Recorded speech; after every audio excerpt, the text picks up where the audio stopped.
Ladies and gentlemen, tonight's event is entitled 60s Values, 90s Money, the New Upper Class. It's co-sponsored by the Institute of Politics at the Kennedy School and by the Program on Constitutional Government in the Government Department. Our speaker tonight is David Brooks. David Brooks is a funny man and a very good writer, so they made him senior editor at the Weekly Standard, a contributing editor at Newsweek, and a commentator on National Public Radio and the NewsHour with Jim Lehrer. He's the author of the forthcoming, but I think is now out, book called Bobos in Paradise, the New Upper Class and How They Got There. Bobos, he'll explain to you. I'll leave that to him if he wishes to do so. Mr. Brooks has been on the Weekly Standard since it began in September 1995. He worked for the Wall Street Journal for the previous 9 years. He graduated from the University of Chicago in 1983 and has never spent one day, I believe, in graduate school. And what's more, he doesn't regret it. His respondent tonight is Alan Wolf, who was a professor. Being a professor, he's spent his time on the chain gang of graduate school. He's a professor of political science and also sociology, and he's director of the Center for Religion and American Public Life at Boston College. He's the author or editor of more than 10 books, including most recently, Marginalized in the Middle, which came out in 1997, and One Nation After All, published in March 1998. He's a contributing editor of the New Republic and the Wilson Quarterly, writes often for big shot publications, for example, Commonweal, the New York Times, Harper's, and the Atlantic Monthly. He's served as an advisor to President Clinton in connection with the 1995 State of the Union address, and he's lectured very widely at American and European universities. So we'll begin tonight's proceedings with a talk from David Brooks.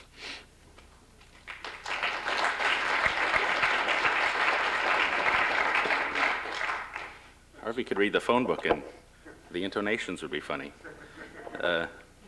So I'm going to talk about the new upper class and the new elite culture.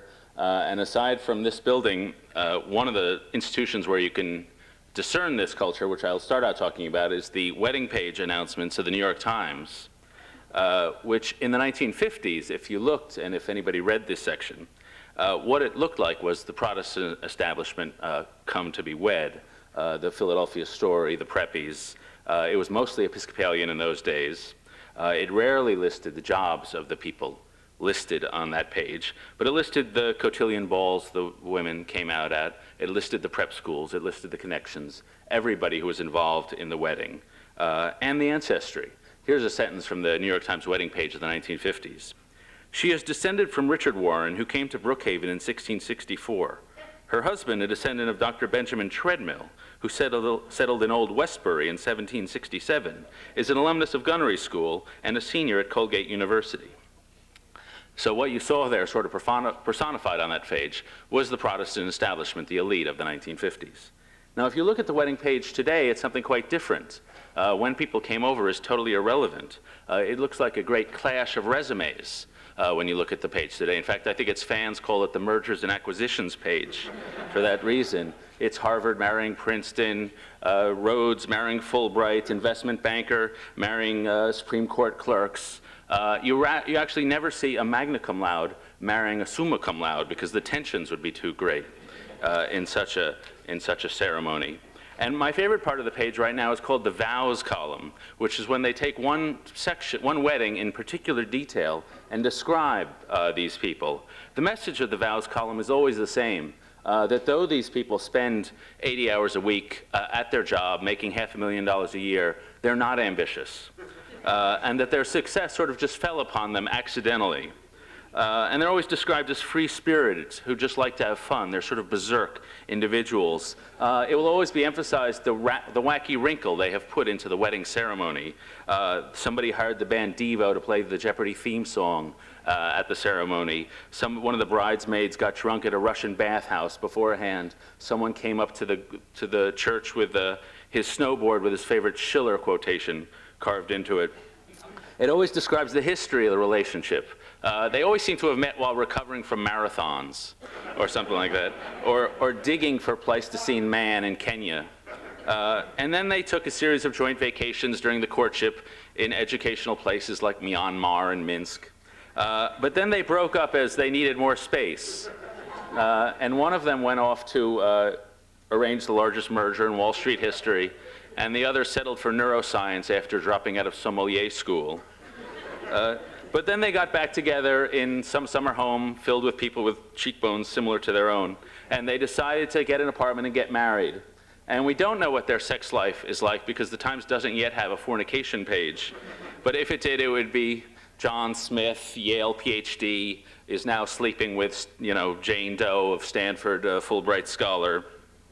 And what we see on this page is an elite that's based on education and not bloodlines and on career, a different sort of elite.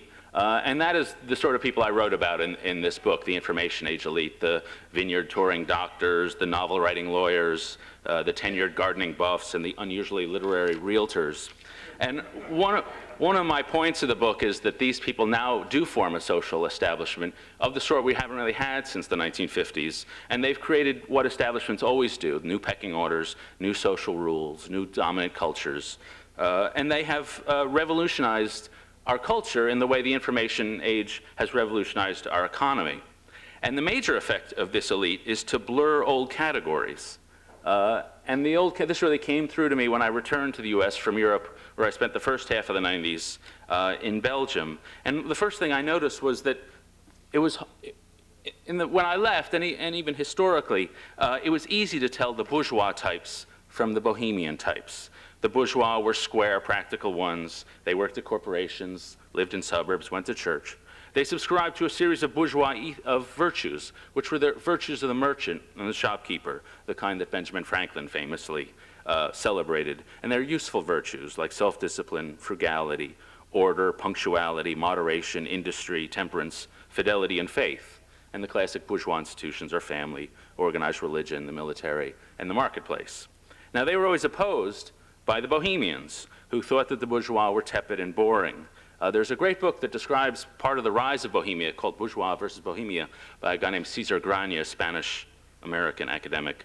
And it describes Paris in the 1830s, when Flaubert looked at the stupid grocers in their ilk and decided they were plotting and avaricious. Flaubert signed his letter Bourgeoisophobus to illustrate how much he hated the merchant classes. Stendhal said, hatred of the bourgeoisie is the beginning of all virtue. He said the bourgeois wanted to make him vomit and weep at the same time. And everything they did in the 1830s, they invented everything. The long hair, the flamboyant dress, the macabre sense of humor, this talk of suicide, the pranks that the Bohemians have always undertaken. One of the poets of the age walked a lobster through the gardens on a leash. He said, it does not bark and it knows the secrets of the deep. Sort of the pranksterish humor that Bohemians have always gone in for. And it was a full-scale rebellion right away. So while the bourgeois were materialists, the Bohemians were anti-materialists. While the bourgeois were polite, the Bohemians were raw. While the bourgeois were career-oriented, the Bohemians were experience-oriented. While the bourgeois pretended to be chaste, the Bohemians pretended to be promiscuous. And this culture war sort of has lasted through, in one form or another, through the 150 years since then. And half the novels you read are really attack on the merchant classes. 100 years ago, if you were reading Horatio Alger, you were probably had a bourgeois sensibility. If you were in Greenwich Village talking about revolution, you probably had a bohemian sensibility. In the 50s, if you liked Ike, you were probably bourgeois sensibility.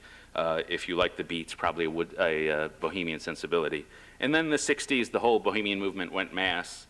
And we had, the hippies and the Woodstock, which really a flowering of this culture. And Theodore Roszak, in his book, The Makings of the Counterculture, summarized the counterculture's assault on the bourgeoisie. He wrote, this is their critique of the bourgeois. The bourgeoisie is obsessed by greed. Its sex life is insipid and prudish. Its family patterns are debased. Its slavish conformities of dress and grooming are degrading. Its mercenary routinization of life is intolerable. So it was a pretty broad critique. And the conservatives fought back after a while. Up until that time, the bourgeois had always sort of followed the advice of their throw pillows, which is that living well is the best revenge, and they just ignored the radicals. But in the 80s, or after the 60s really, a group of mostly conservative intellectuals came back with a defense of the bourgeois. There'd always been a lot, but it became sort of a real political movement. They started with a concession. The bourgeois merchants are not that inspiring. They're not like the aristocrats or people with a religious ethos, which involves real sacrifice or honor or glory. But they're decent. They provide a good moral context for capitalism with self-discipline and hard work. And they're wholesome in their respect for authority. And this debate raged and was part of the culture war between the people who loved the 60s on the one hand and the people who loved the Reagan 80s on the other, through what we call, or what Pat Buchanan and others call, the culture war. And you'd see in New York when I was on Wall Street, or I say that loosely, I was at the Journal covering Wall Street. I had Wall Street address and journalistic income. That you'd see the people with die yuppie scum in Soho a couple miles away. I'm waiting for somebody to have a die Yahoo scum to protest the information age. And it was pretty easy to tell reasonably whose side you were on. Did you like guns or granola, Falwell or feminism, beads or buzz cuts? And you could look and tell which side they were on. And it became a live political issue. Some of my friends worked on George Bush Major's campaign, the elder Major Bush. And he went to a flag company, one flag company after another, 16 days in a row in that campaign against Dukakis, because he wanted to demonstrate that he was a true blue American with middle-class values, and Dukakis was one of those liberals who was countercultural. And it was, the aides had trouble finding 16 flag companies, but they did. And there was a Republican consultant, Arthur Finkelstein, who used a series of ads which are still ongoing, though increasingly failing. So-and-so is liberal, dangerously liberal, scarily liberal. And the ads against these Democratic opponents are all, he's a liberal, he's a liberal, he's a liberal. And that was culture war politics. But if you look around today, and for this book, I traveled to some left-wing towns, Burlington, Vermont, Berkeley, and to some right-wing towns, Orange County or the Main Line outside of Philadelphia. And you find the same culture, essentially, despite their political differences. You see bankers wearing those teeny tiny steel-framed glasses, that give you the peripheral vision of a worm. Because even in banking circles, it's cooler to look like Franz Kafka than Johnny Carson. You've got arty coffee houses in the town where I grew up in Wayne, Pennsylvania, Main Line community. There's a place called Cafe Procopio. 6 years ago, there were no cafes. Now there are 6 or 7 in this little town. And Procopio says, our cafe was named after a 17th century Parisian cafe where intellectuals and artists and revolutionaries gathered to talk and discuss things. Now in Wayne, this Republican suburb, there still aren't a lot of revolutionaries, intellectuals or artists, but there are a lot of people who do want to drink coffee like one. And you find in these stores sort of the gourmet bread stores, which are a wholesome bringing in of sort of organic wholesomeness, and they sell spinach feta loaf for $4.75. And if you go in and ask them, can you slice it? They look at you like you haven't risen to the higher bread consciousness. And there are, in both these sorts of towns, there are the distressed furniture stores. They look like they're peeling and the paint is falling apart. And I always wonder, what are they? The people in the factories in Asia who make this stuff, they make it brand new, and then it goes down the assembly line, and somebody hammers it up and peels off the paint, and what do they think? But I think the rule is that if your furniture is distressed, your conscience needn't be about how much money you make.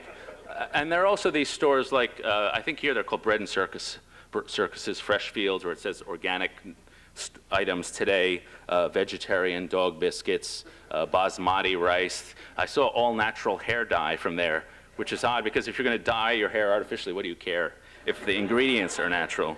And they take all the 60s stuff that's fun and of interest to teenagers, and that all stuff is left behind, but all the 60s stuff that's of interest to middle-aged hypochondriacs like whole grains, that's brought today. And if you go into Soho, former Bohemian neighborhoods, you find these $4 million lofts by artists that are now owned by artists or people in the communications industry. You find the people who used to rail against consumerism. Suddenly they have a kitchen that's like the size of an aircraft hangar with plumbing. It's like the size of this room, and they've got those massive Viking stoves and the Sub-Zero refrigerators with, they're like the size of the wall with an in-law suite and one of the doors. And in my book, I argue that if you go deeper and inspect the intellectual life, the religious life, the business life, the pleasure, the work, the attitudes toward success, you find bourgeois attitudes and Bohemian attitudes all mixed up. Marx taught us that classes conflict, but sometimes they just blur. And I think one of the things that's happening is that it's a cultural consequence of the information age. That in this age, you know, famously, ideas are as important as finance, capital, and natural resources to the production of wealth. So the people who thrive are the ones who can turn emotions and ideas into products. So they have one foot in the world of creativity and creating ideas and emotions, and another foot in the world of the marketplace. And that these two people genuinely have 2 foot, or 1 foot each, in 2 different ways of living. And one of the most striking things about them is the way they've reshaped the business world. If you look at the business magazines from 30 years ago, people wanted to look boring and responsible to show how sober they were. But now everyone's a rebel. If you see the same magazines, everyone's pictured with their super soaker water cannon or some other wacky accoutrement. It's an effort to show how young and radical you are, and it's obvious in all the ads you see in the magazines and on television. Lucent Technologies uses the slogan, "Born to be Wild." Apple uses the crazy ones, the misfits, the rebels. Burger King, not your normal countercultural institution. Their slogan is, "Sometimes you got to break the rules." And it's a bringing of the Bohemian mindset into what was the heart of the bourgeois life, corporate America. And it's had a real effect. You know, the 60s radicals in particular, the New Left, attacked technocracy, bureaucracy, impersonal relationships, hierarchies. And their attack in favor of more personalistic, loosely organized ways of organizing society is now conventional wisdom among management theorists. Tom Peters says, "Think revolution, not evolution. Destruction is cool." I mean, this is the only place in America where you still hear Age of Aquarius type rhetoric is now in corporate America. And so on one hand, it looks like the 60s radicals have swept over America and taken over, and that their ethos really dominates.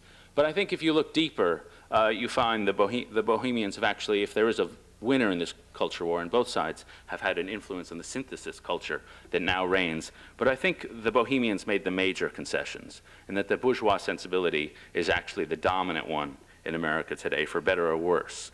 Because the core of the Bohemian complaint, there were 2 cores. One, it was against merchant culture, against the virtues that lead to commercial success. And second, it was in favor of liberation, emancipating yourself from the strictures of custom and leading a free and open life. But if you look at the people in the high-tech workplaces in Silicon Valley, in Madison, Wisconsin, where I just was, they've embraced the marketplace. The people who would naturally be or the people who dress like they're its enemies, they've accepted the wisdom of the marketplace. They embrace worldly ambitions. I would say in America today, business has higher prestige now than it ever has in 100 years, or it has in the past 100 years. There are fewer people who are sworn enemies of capitalism now than there have been for 100 years. You know, even I was in Washington for the IMF World Bank meetings, and these are the anarchists who had the signs against global capitalism, and yet they dressed the same as the people I just come back from watching the Silicon Valley entrepreneurs. They had the same red hair, the same tattoos, the same pierced noses. They talked the same, they had the same educational qualifications. And I came away thinking, you know, in 5, 10 years, some of them will remain activists, but a lot of them will just find business cool. And they'll find it as cool as the people in business today find it. Daniel Bell argued famously in The Cultural Contradictions of Capitalism that the hippie ethos would undermine the productivity of middle-class America. And I think he's been proven wrong, that in fact when you take the countercultural emphasis and then submerge it with the bourgeois emphasis on work, you get a much more creative and productive economy. And you find that the people in these Silicon Valley places especially, who consider themselves artists and not businessmen, and who consider their work their self-expression, you find they work 80 hours a week. You know, in their desks you see the sleeping bags under the chair, because they sleep there, and then they work some more because it's their art. But it's been very productive for the economy. You also notice in social policy the love of order, that these people, once you accept the merchant values, all sorts of other things follow. The Bohemians, as I say, were always for liberation, for throwing off the chains, for nonconformity. But if you look around social criticism today, you don't find many calls for nonconformity as you did in the 50s and 60s. I just saw it in the bookstore today, Robert Putnam's new book, Bowling Alone, based on the famous essay. And I was trying to think, in 1968, can you imagine an intellectual holding up bowling leagues as a symbol of healthy community? They would have been seen as the epitome of bourgeois flatulence. But now the emphasis among social critics is for more community, more civil society, more civility. It's to restore some sort of community order. We see it in our universities, who are reestablishing in loco parentis rules in many different areas. We see it in the legislature, where all sorts of control legislation is winding its way through: gun control, porn control, campaign finance, tobacco, violent television, campaign spending. We see it in towns with incredible emphasis these days on zoning restrictions, trying to prevent sprawl and teardowns. Again, an interest in stability and order. And we see it especially in the realm I cover full-time, which is political life. What you find in the richest communities, the upscale communities, they used to be Republican communities.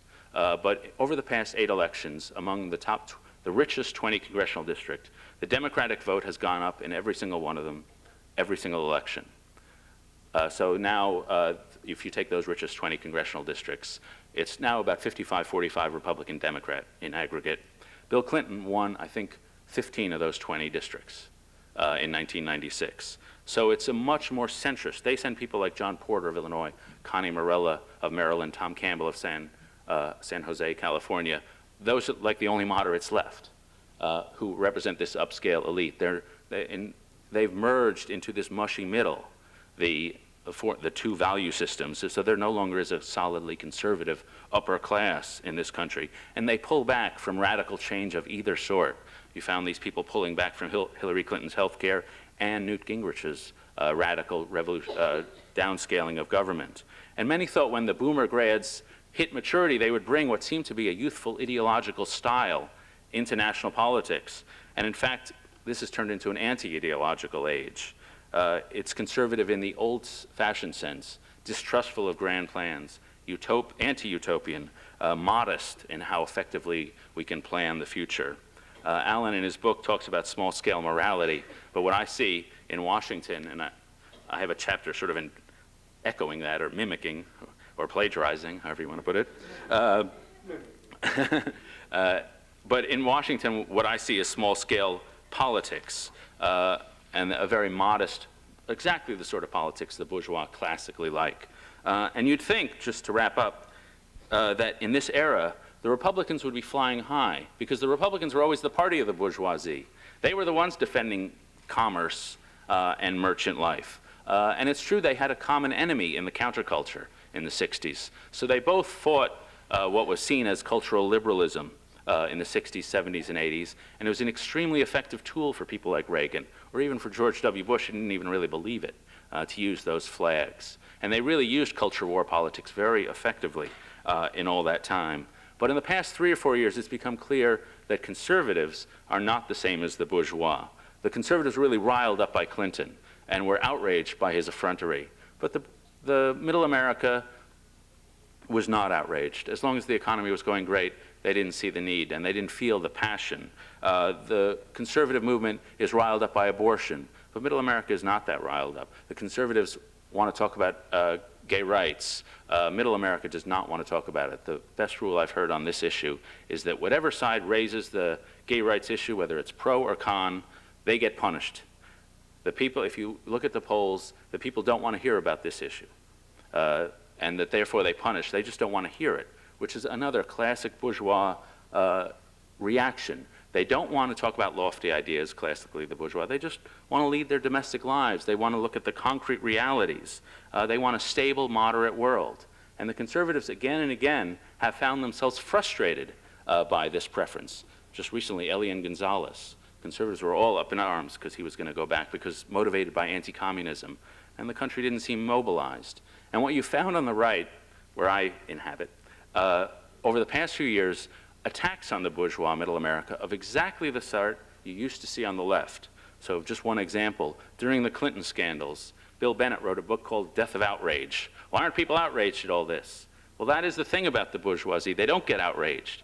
They are looking after their lives. They're not drawn to passionate conflict. They are repelled by passionate conflict. And so what you've seen are the conservatives and the Republican Party moving away from middle America. And the Democratic Party, of all things, has become the party that really better represents that. After they lost 3 presidential elections and submerged many of the countercultural symbols, they developed a political style, thanks to Clinton and Gore, which appeals to bourgeois burghers, or as we now call them, soccer moms. And Clinton's State of the Union addresses were really revolutionary. To people who wrote State of the Union addresses, you always had a big theme, and you carried it through in one coherent whole. The Clinton State of the Union addresses ignored all that. It was just a laundry list of specific, very concrete proposals targeted to different people. And people who wrote State of the Union addresses before, when they saw these speeches, they were stunned because it was totally different. But Clinton saw, and Dick Morris, to his credit or infamy, helped see that this is what appeals to the American middle right now, very modest, concrete proposals which are ideologically incoherent. Clinton would have one policy, uniforms in schools, sounds kind of conservative. Another policy, condoms in schools, sounds kind of liberal. And he would just mush them all together. It was, the fact that there might be conflict was just not an issue. His 3 great themes, which he guided him to the extent he was guided by abstractions, were opportunity, responsibility, and community. Now there are tensions between these, especially between opportunity and community, since most people will move out of community to get opportunity. But the contradictions between these were ignored. So what Clinton pioneered was a set of policies which were left, right, contradictory in an ideological sense, but effective in a political sense. And this third way style of politics now dominates at least the northern hemisphere of the globe. I think you can go from here to, well, at least to Russia, and hit one third way style ruler after another. And we see in this election the 2 candidates, Gore and Bush, both following this third way model, which is a model which is neither left or right, but an ideological mush, a non-ideological style. Gore is doing it quite self-consciously. Bush comes at it honestly. You know, he was here in '69, he was at Yale in '68, and all this turmoil was going on around him. And he didn't fight it either way. He wasn't for the turmoil, he wasn't against it. He once famously said, I wasn't going to let all that stuff spoil my good time at Yale. And so he is perfectly suited to this anti-ideological age because he is a genuinely anti-ideological person. And so I think we have reached, I spent 4 years in Belgium, and I always warn again of the menace of Belgian cultural hegemony, which is the threat of this small-scale morality, small-scale politics with a Bohemian patina, but really quite boring. And in the middle of the book, I started thinking about, well, how do Bobos die? How do these people who are half bourgeois and half Bohemian die? It's a last judgment would be too grand. Heaven would be too one-sided and hell too horrific. I mean, everything, they're a synthesis sort of people. And I tried to imagine sort of this upscale American, you know, up on her hillside in Montana, looking out, you know, in her fox fiber shirt, looking out over the valley that she's moved to after leaving her law school job, and there are B&Bs stretched out across the valley, somebody making pestos over here, somebody making chutneys over there. And she goes down to her, you know, she pulls her dogs, Joplin and Dylan, by her side, and they walk down the hill, and she's careful not to step over the roots of the trees they had brought there because she doesn't want to crush the dirt on top of them. And she pats her wood pile, which she has on the porch as she walks in. It's not a wood pile they use, but they're devotees of the wood pile aesthetic, and they keep many of them around. And as she comes to the house, she hears the Horse Whisperer soundtrack coming in, and she walks into the kitchen, and it's one of these kitchens with the Viking stove, you know, that sends up heat like a space shuttle rocket upside down. And there's the Angel of Death sitting there. And he's wearing a Land's End shirt instead of his robe, and he's got a little gardening trowel instead of a scythe. And he's been there a while because he's gone through the closets and found the ceramic mugs that she got in Santa Fe at the crafts fair. And he asked her all these questions about the kitchen renovation, the rammed earth technology, how they really modernized the house, but really kept its character, and he's really appreciative of that, and asks about the doors that squeak intentionally when they're open. And then he tells her that you're dead. But you're not going to go to heaven because that's too grand, and not to hell because that's too much of a downer. She's just going to be able to stay for all eternity in her kitchen, her oversized kitchen, and with her casual chairs, with oldies rock music and NPR on all the stations. And then he just bids her farewell, and the last she sees of him, he's taking her Range Rover off into the distance. So, thank you.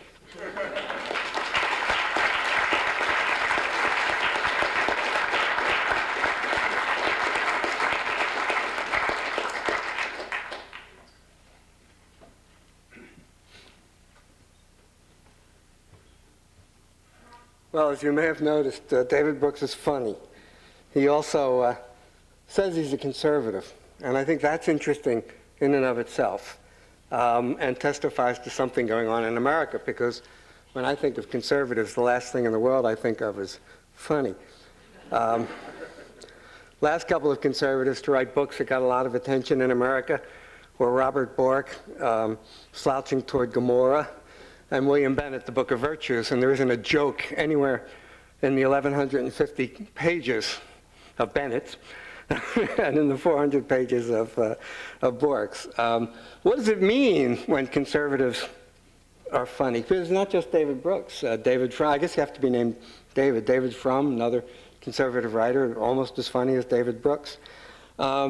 Is this a serious sign that something has gone wrong with American life, that our conservatives are no longer satisfied to just sit and rage against the dying of the light, but can actually have the detachment and the humor? I say welcome to the world, the real world. I think it's a tremendously interesting and important sign that humor doesn't have any particular political coloration these days. And while I can imagine that there would be people to David's right who would think that he is sacrilegious, I think it's wonderful that someone of his particular political outlook on the world can actually drop some of the heaviness and look out on the world and find things to laugh at. David Brooks is also a social critic and yet claims to be a conservative.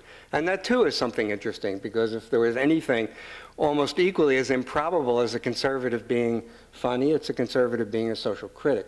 We usually think of social critics as people on the left, and the great tradition of social criticism in America is one primarily motivated by people on the left. The social criticism motivated by the more Bohemian rather than the more Bourgeois sensibility that he talks about that emerged in the 1950s, the social criticism of C. Wright Mills, of all the attacks on suburbia, and the organization man and the feminine mystique, and this entire sort of picture that found something to say was not quite right in American life. We associated with a left-wing sensibility.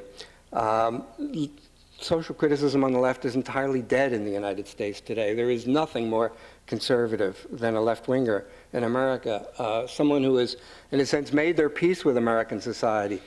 Someone who kind of recognizes that for all the faults of America, it's something that they want to sort of hang on to and don't want to see particularly change. So the entire left-wing strain of social criticism, as far as I can see, has died out almost completely in this country, leaving a kind of social criticism vacuum. And I think it's interesting, again, that people like David Brooks are filling that vacuum and giving us a literature that tries to come to terms with the trends that are happening in the United States. No one else is really doing it, and again, I think it's a credit that it's being done here. David Brooks also writes about the rich, and that is a third thing about conservatism that's rather odd, because conservatives never write about the rich. Irving Kristol, in a sense, pronounced it a territory that conservatives couldn't take on when he wrote his famous article basically saying, hey, to the rich. He said, hey, to the wealthy people. There are these folks out here called neoconservatives, and we think we have something to offer you. And in saying that, essentially, Irving Kristol and others like him said that we're not going to talk about you.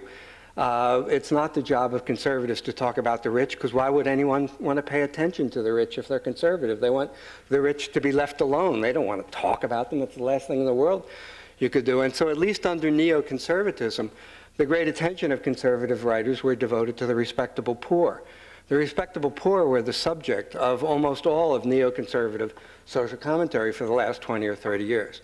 The whole idea that I at least associate with neoconservatism was the recovery of the dignity of the honorable poor.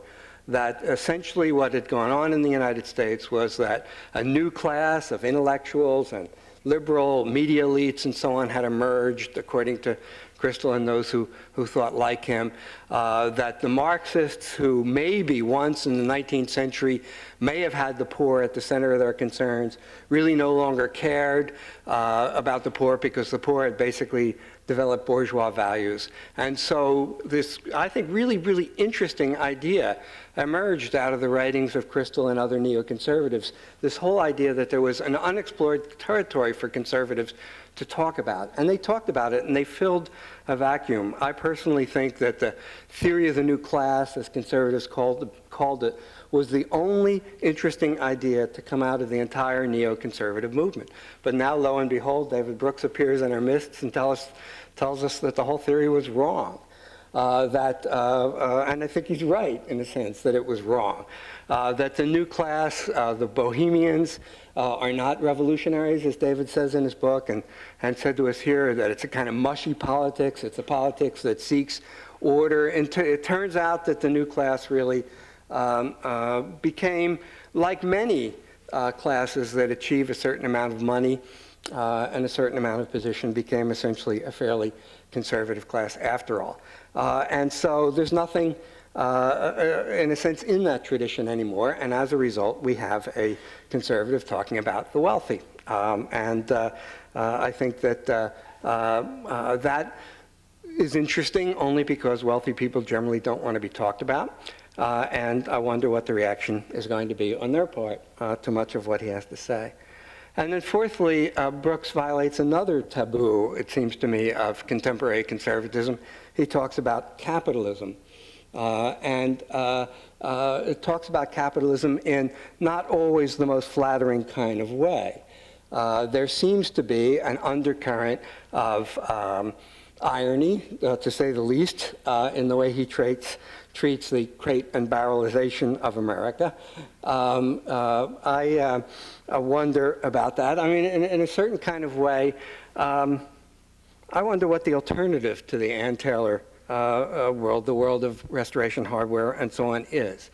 I'm now delighted to find out that wherever I go in the United States, I can get a relatively decent cup of coffee these days at a Starbucks. It tastes pretty much the same everywhere, but it's a lot better than the coffee that I got 20 or 30 years ago that tasted pretty much the same everywhere, except that the taste was much worse. The bread that one can find in Wayne, Pennsylvania, I actually happen to think is an awful lot better than the Wonder Bread of my childhood. And I must confess that while I don't have a Viking stove, I have one even better in terms of the amount of energy it can generate. And you know what, David? It actually makes food taste incredibly good. It's, and I'm really delighted to have it. So, it's interesting. You're not the first to sort of talk about middle-class kitsch, as you know, Dwight MacDonald and other writers. David has a whole chapter on sort of the partisan review tradition in American life, which is a very, very interesting chapter in his book. But, what really, I mean, you're a conservative.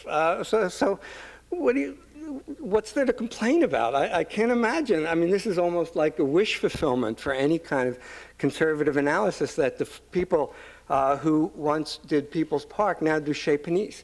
It's just remarkable, although these are references to Berkeley culture.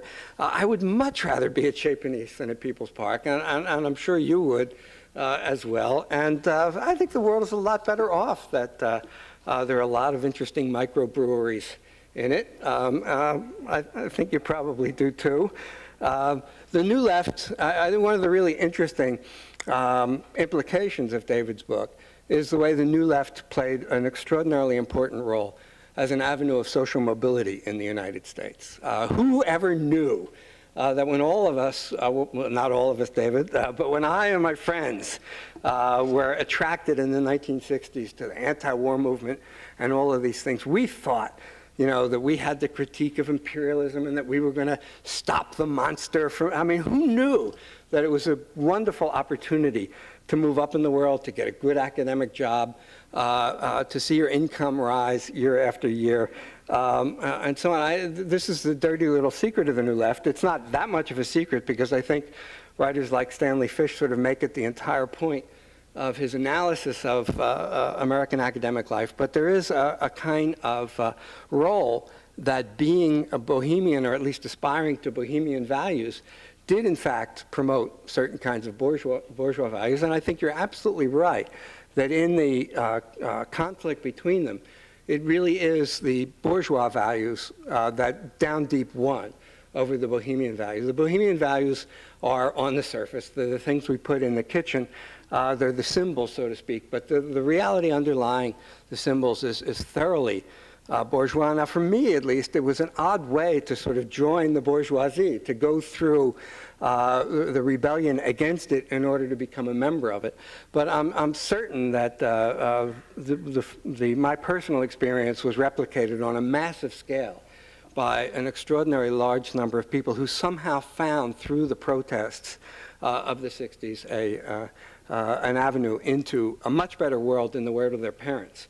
And if we value social mobility, as I think we rightly should, almost everything you're describing seems to me is very, very positive developments in American life that we ought to be celebrating. The only criticism I have of David's book is that I think a lot of what he describes is true of all classes in America and not just the rich. I was really struck by the chapter on religion, where he talks about the spirituality and the sort of New Age aspects of what he calls Bobo religion. But I don't see anything fundamentally different in what's taking place in this realm of the religious world than one also finds in evangelical religions and in religions of the lower middle class, which are also highly spiritualistic, highly 12-step, highly therapeutic in their nature. I think that to a significant extent, what you're describing about America is true of the fact that, and I really hate to tell you this because you're supposed to be the conservative here, but I really don't think we have a class society. And in that sense, to say that these are developments within a particular class is true, but it is also true of the fact that we have a culture that is not class specific. And so one sees aspects of the same kind of things throughout. I just wanted to ask one question of you. You use a word that I'd like you to define, and the word you use is we. When you say bobos, you sometimes say we bobos. Could you tell us your own role in all of this, David? Yeah, I consider myself a bobo with bad grades, that if I'd studied harder, instead of going to Chicago which prepared me for nothing, I could have gone here and really ended up on the New York Times wedding page. And that explains my ambivalence, which is where I think I agree with you that on the superficial level, I think that life is so much better. This town of Wayne, Pennsylvania, where I actually went to high school, was so boring. And now that it's got fantastic bookstores and distressed furniture stores, it's just a much better place to be. And the companies are much better. And one of the things, actually this is something Paul Goodman noticed, and I came across this in something he wrote in the 1950s when he celebrated the Bohemian Revolt. And he said, you know, these people, they don't have much money, but they actually live quite well.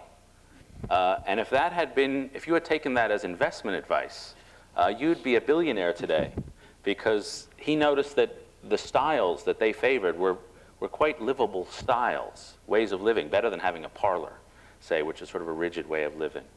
So I approve of all that, but I don't approve as the book goes on and I begin talking about the morality, which I think is small scale, and the politics, which is tepid and bourgeois. I think it's now one of the reasons conservatives may start to write about the upper class and the business class is because when your main enemy was the left, they were on your side. But when your main enemy is Belgian cultural hegemony, they're no longer on your side. And that therefore the critique of bourgeois life becomes something that's of interest to both left and right. Well, thanks very much. And now let's turn to questions from the audience. We have two microphones, one on either side. If you want to approach a microphone, please identify yourself, give your name, where you're from, and ask a brief and succinct question, please. Sir? Yes, my name is Alan, and my question is, what is What's the the new last upper name? class, Alan Katz, Thank you. what's the new upper class going to spend their money on? I mean, they all have it now. A lot of them inheriting a lot of money. What are they going to spend it on? Well, I have a section of the book which is called the Code of Financial Correctness, which is a way of spending money to prove how little you care about material goods. And I have a series of rules in the way to demonstrate your sort of reverse Midas touch. Everything you touch turns into spirituality. And one of them is based on the Aristotelian notion of needs and wants. I think that's Aristotelian, but I'm going to say it is. I'm not a professor, so no. But you can spend any amount of money on something that's a need, but you can't spend money on a want. So a $15,000 media center is a luxury and vulgar, but a $15,000 slate shower stall is a sign you're at one with the Zen-like rhythms of nature. You can spend any amount of money on any room formerly used by the servants, like the kitchen. And you should spend money on things that were owned by people much poorer than yourself, Tuscan farm equipment and things like that. I have a chapter on spending lots of money on things that used to be cheap. So really expensive coffees, really expensive T-shirts. You don't just have a regular old lettuce. You have one of these cognoscenti lettuces that, the kind that tastes so bad on sandwiches. And this allows you to be populist and pretentious at the same time. So I think I have a chapter on the patterns of consumption, which that gets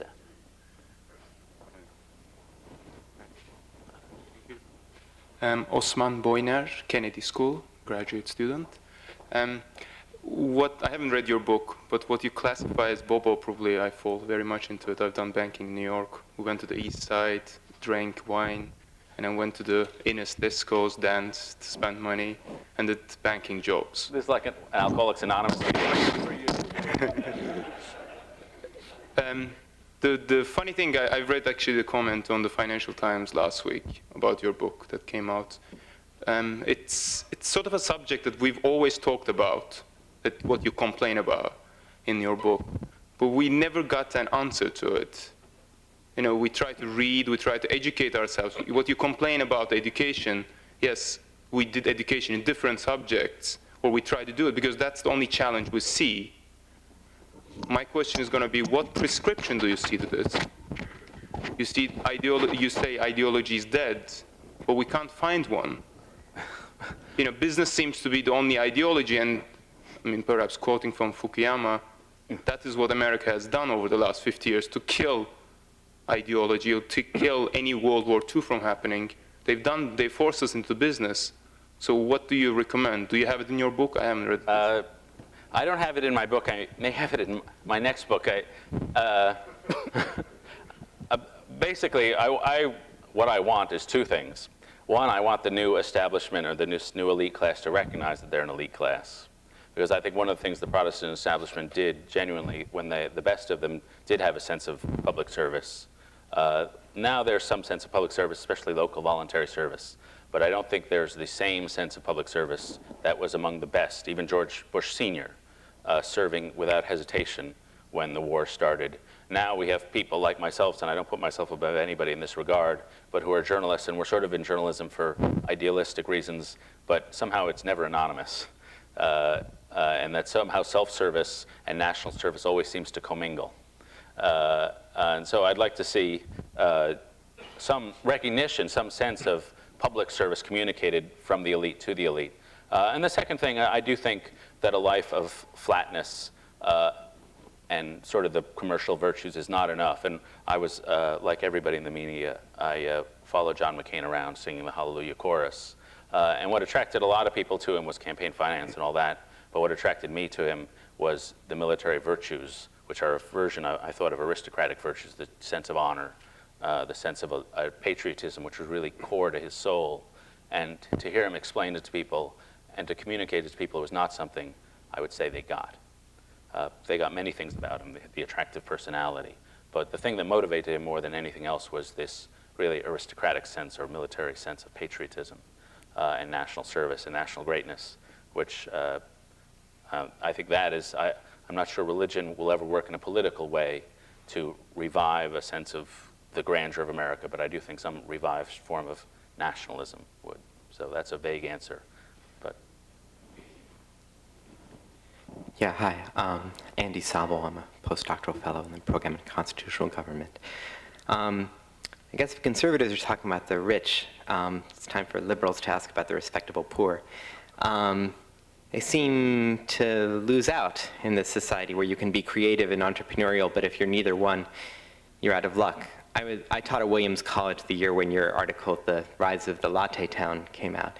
And Williamstown, Massachusetts being so exciting, we used to go up to Bennington, Vermont when you wanted to have a good time. And I said to a friend, this is it, they're a latte town. See, they have 2 coffee places, and they have a bunch of little bookstores. They're becoming this Vermont town that David Brooks is talking about. And he said, no, they're an attempted latte town. Sure enough, one of the coffee houses closed, a couple of the bookstores closed, and the people who worked in them are back to what they were before, which was unemployed former factory workers, because there used to be 4 factories around there. They tried to run espresso machines, but they weren't very good at it. The rich clientele was too far away. And what happens to the people who try to either run this lifestyle or cater to those who do, and is there enough of this to go around? Who speaks to these few people besides perhaps Pat Buchanan, which isn't ideal? Well, first of all, I started talking about the rich, as Alan was talking about, in part because I'm dissatisfied with them, in part because I like to tell jokes, and you can't tell jokes about the poor. That's not nice. So you got to tell jokes about the rich. You can say anything about the rich. So that's one of the reasons I started writing about the rich. But this question, when I wrote my book proposal, the last chapter was going to be the coming revolt against this bobo elite. Because it seemed to me, as you say, income inequality is widening. Education pays off more than ever before. And not only that, a Restoration Hardware, it's not only the prices are high, but the sensibility wall is high. You've got to have the right cultural capital to understand what's going on there, to deal with all the wordplay.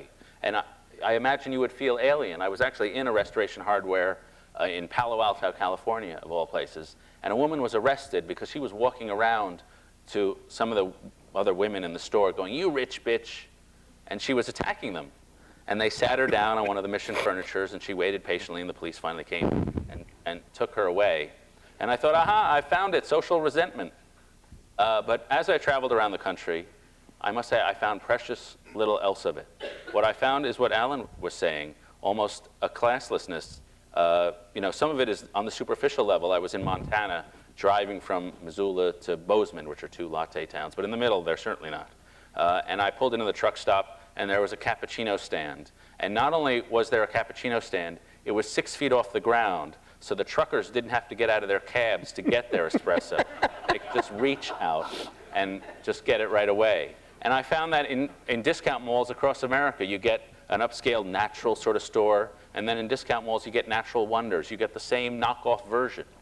Up and down, the same cultural signifiers go down. And as Alan knows more about this than I, in religion, I agree with him in this sense that the trends that he wrote about, and I try to write about, are cross-class, or what should be class, and in politics too. So I ended up just scratching that chapter, which I tried to write about the class revolt, because I just didn't think there would be one. Just one final comment on the politics of it. These IMF protesters, there are sort of 2 versions to opposition to globalization. The right-wing version, which is Pat Buchanan or Jean-Marie Le Pen, and the left-wing version, which is in some sense is the Green Party, the Nation magazine, and these anarchists who are in Washington. And I came away thinking the right-wing version is going to end up the stronger version, the Buchanan version, because those people, unlike the university kids who are protesting in Washington, the people Buchanan talks for really have no up. They really are screwed. When you go to Buchanan rallies at the Iowa Straw Poll in Ames 2 summers ago, you got this Republican crowd of 15,000 people, and suddenly it's trucker land in the Buchanan tent. I mean, it was a cultural shift. These people had never been at a Republican event before, but they were responding to him. And I think that is a real cultural force, and I suspect it'll be an electoral force in the fall, too. I think there is a possibility of a politics of resentment against the kind of phenomenon that David's describing. After all, by its very nature, we are talking about an elite. There's only so much educational capital you can accumulate by going to the top schools that put you on the New York Times wedding page and all the other advantages that seem to follow from that. It's a very, very small slice of the population. The income that it gets is perhaps justifiable to people in the sense that it's still seen as something people earned because they're entrepreneurial or whatever.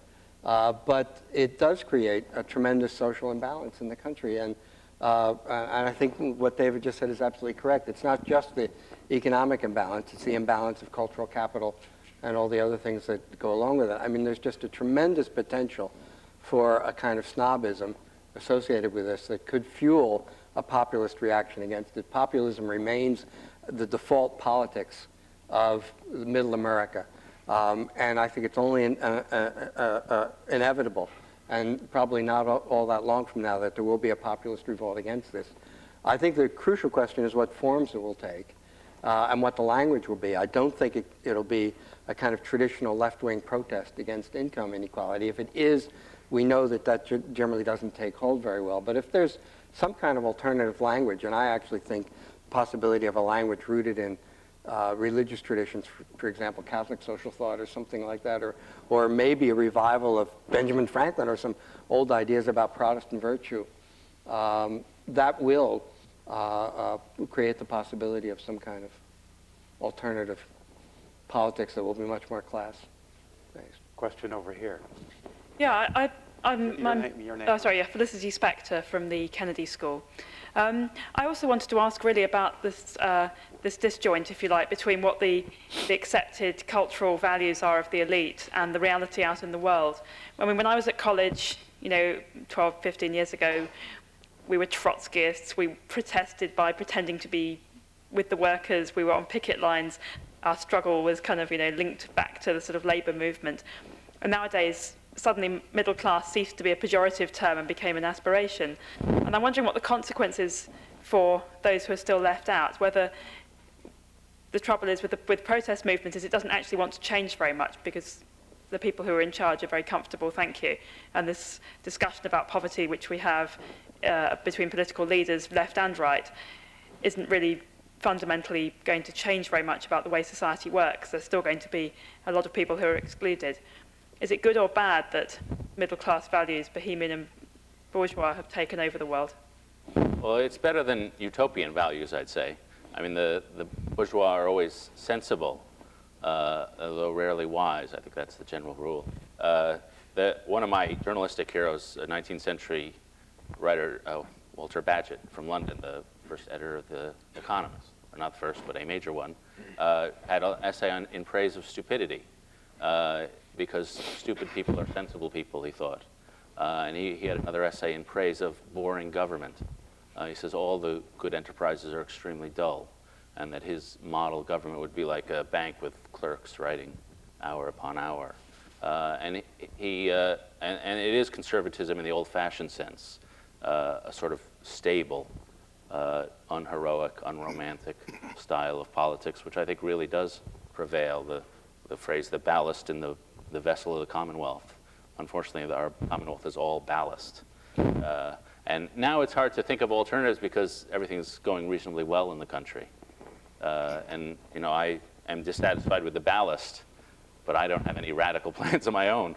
I just want there to be some, or some more heroic style of politics, a heroic way of looking at the nation. But now I think you have to have a measured view of it. You have to think, okay, 1.5 cheers for this. It beats some of the terrible policies that have happened during the 20th century. So. Professor. I'm Richard Deckhauser. I'm a professor at the Kennedy School. You outlined this synthesis between the bourgeois and the bohemians, and you suggested that there's a battle and the bourgeois mostly won, but you didn't provide much of an explanation why. And I want to ask you about a possible theory, because it relates to a very positive development, I believe, that's happened in the United States in the last 20 or 25 years, which is basically the democratization of business. When you talked about what was happening in the 1950s, frequently the society column, society weddings, would be between the Yale guy and the woman who graduated from Pine Manor, both of whom were, from distinguished families, but the woman wasn't nearly as well educated. That's no longer the case. The women are doing pretty well in graduate school. The people who normally have provided the Bohemian have been sucked up into business, I believe. I would include the intellectuals. A major issue at this university and almost every university in the United States is, what are we going to do with professors who are making too much money on the outside and spending too much time on the outside? So those people no longer exist. Second great group of Bohemians were the young people on their way to their more established careers later. Well, now a very large percentage of our business phenoms are in their 30s, and some of them are even in their 20s. So that sort of sucked off this group. Third major group were people who were systematically excluded from business. So immigrants, the brilliant children of the poor, the Jews, who couldn't quite make it in the established businesses, so Bohemia was an attractive place where they could rise to the top.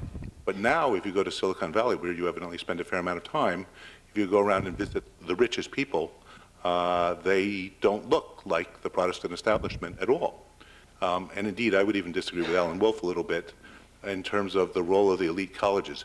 If you take the millionaires who have come from being in the businesses, I would bet MIT, which is basically not an elite school, is not where rich people send their children, has more than Harvard. That was certainly not true 25 years ago. And I would bet that the Indian Institute of Technology has more than Yale.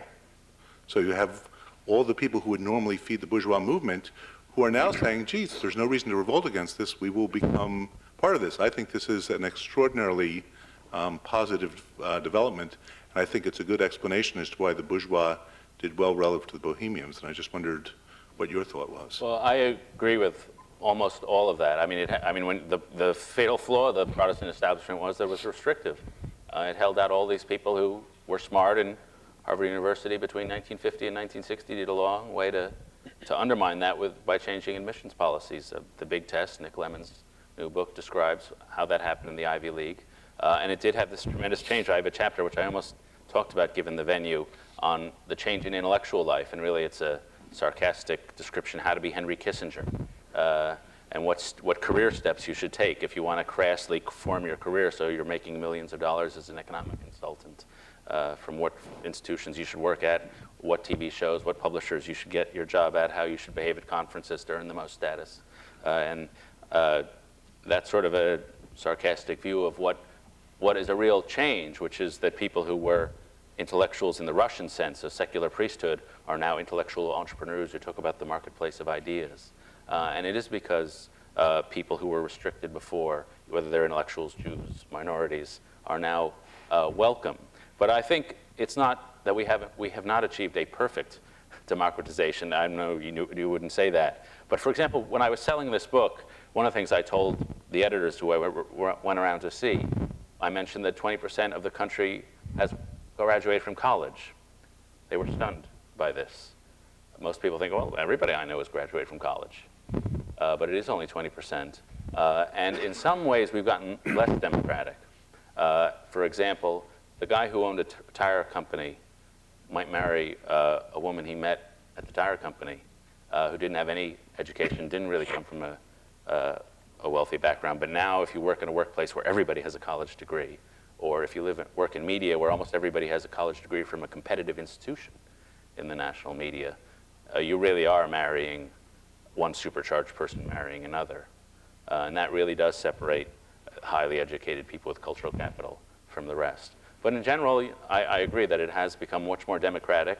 And Marx said the most dangerous establishments are the one who absorb the smart people most efficiently. And this establishment is the most efficient at absorbing the rising young people of any establishment ever. So that's why I think it's so permanent. Thank you. One more question. I'm Sean at the Kennedy School.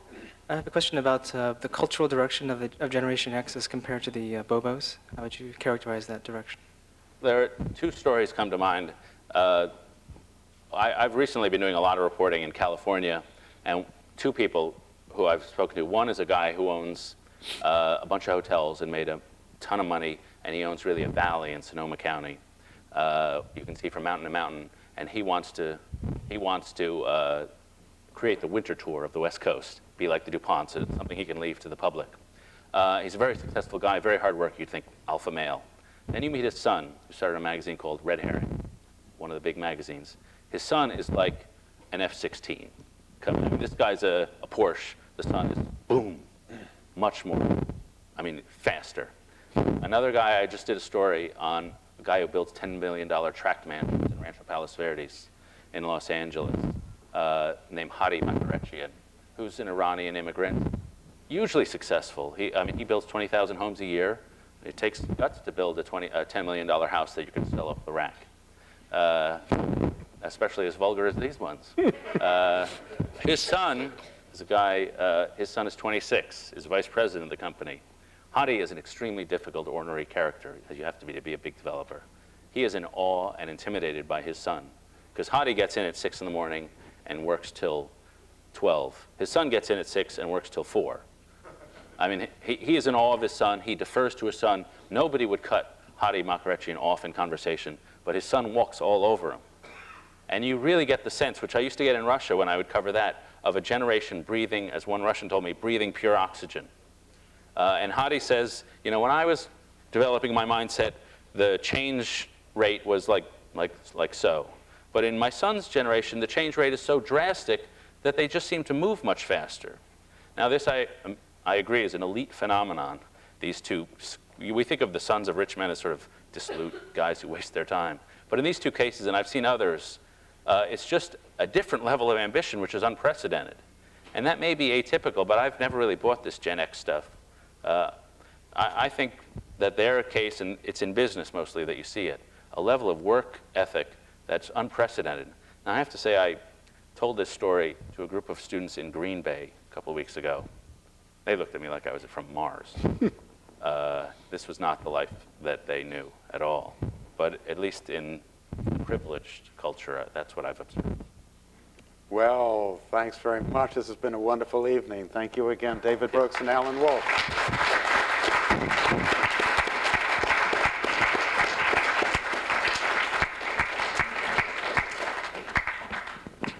Thank you, David.